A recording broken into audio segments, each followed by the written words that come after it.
Improvviso, esplode l'inferno. Mancano 20 minuti alle 11 di sera. In via Giovanni da Pedemuro a Vicenza il buio viene squarciato dalle fiamme. Il secondo piano di una palazzina va a fuoco. I pompieri si precipitano a sirene spiegate con un'autopompa, un'autobotte, l'autoscala e 9 vigili del fuoco che entrano nell'appartamento dove il rogo sta divampando, protetti da autorespiratori. Il loro intervento è provvidenziale.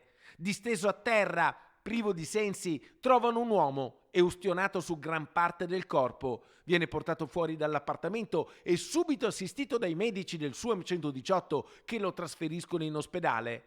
Le squadre dei pompieri intanto spengono l'incendio che sta bruciando principalmente il soggiorno dell'appartamento. I condomini evacuati, una volta eliminati i fumi dal vano scala, vengono fatti rientrare nelle loro case.